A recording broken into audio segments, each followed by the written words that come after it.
Welcome guys, ayan. So, nandito naman tayo guys, para i-update kayo sa bagong update ng GCash.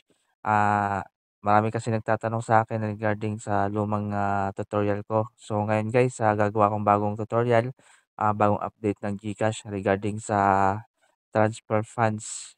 Ayan, sa lumang GCash account sa bagong GCash. Ayan, let's go.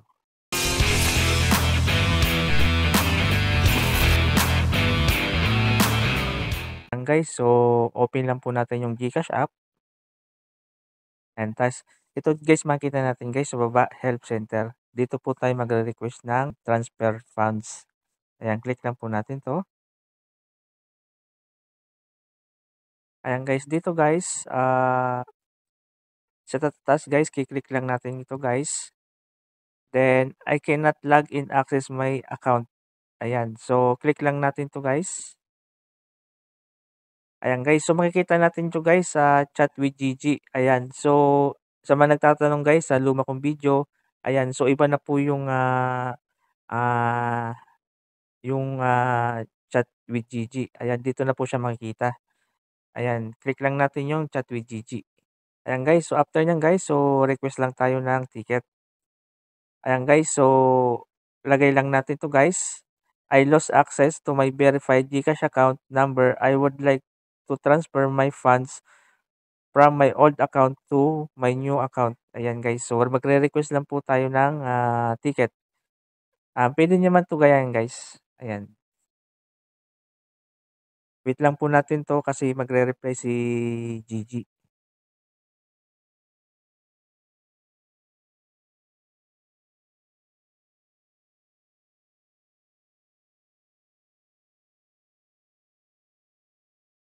Ayan guys, so ito po yung lalabas guys, ayan.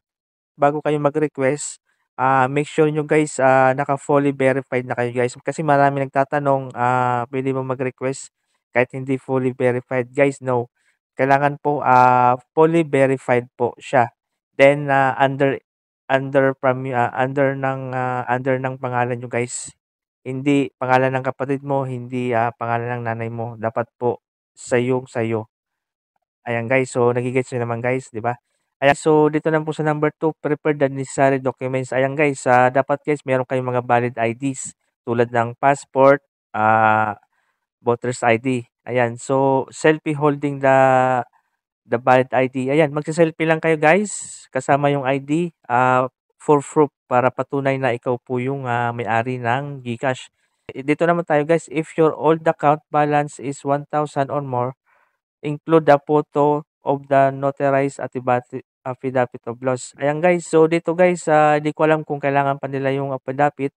Pero guys, kung makakuha naman kayo guys sa affidavit, mas maganda po. Pero kung wala naman guys, okay lang naman guys, walang affidavit guys.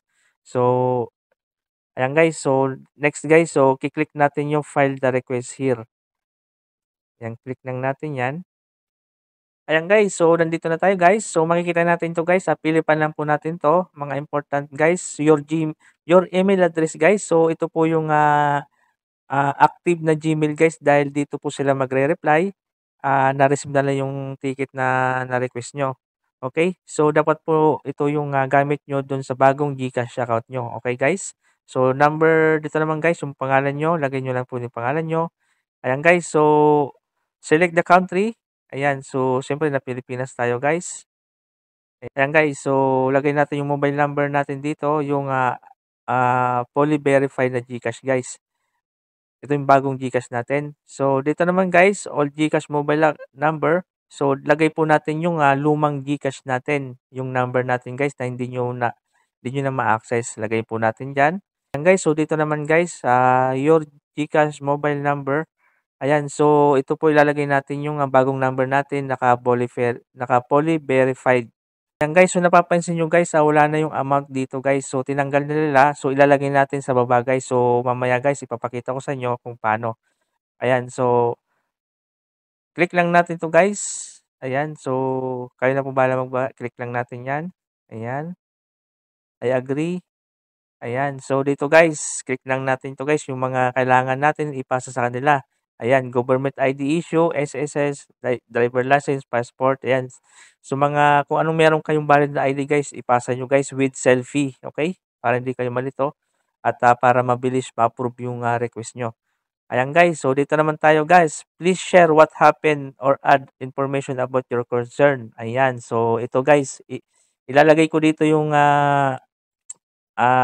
concern natin. So puwede niyo rin po igayahin, walang problema rin po 'yun. Ayan guys, so ito na guys. So ilalagay ko na 'to sa link guys para puwede niyong gayahin. I lost access to my old GCash account. So gayahin niyo na lang po para walang problema. Dito guys, nilagay ko rin dito, I cannot remember the exact of amount. Ayan, so hindi ko alam guys yung exact na amount, so wala akong nilagay. Kung guys, kung alam niyo naman guys yung amount na yung GCash mo, pwede niyo rin po ilagay dito. Mag-add na lang po kayo ng amount, okay? So next naman guys, upload the photo. At ayan guys, so dito po natin i-upload yung mga photos natin with, pictures, with selfie. Ayan, dito po natin i-upload guys. Wag niyo pong kalimutan 'yan kasi mahalaga po 'yan. Ayan guys, after ma-upload natin yung, mga requirements guys, so next na natin yung submit. Ayan, click natin yung submit, then, wait lang po tayo ng 48 hours. Ayan, magre-reply po sila do'n sa Gmail na na-register niyo guys. Okay, wag po niyo kalimutan 'yan, yung Gmail niyo. Do'n po sila magre-reply, do'n po kayo mag-uusap. Ayan guys, so sana po meron kayong natutunan ngayon. Sana po, makuha niyo na po yung mga funds niyo sa lumang GCash account niyo. Ayan, so sa mga hindi po muna nakapalo sa ating, YouTube channel guys, ayan paki-subscribe naman po. Maraming salamat po.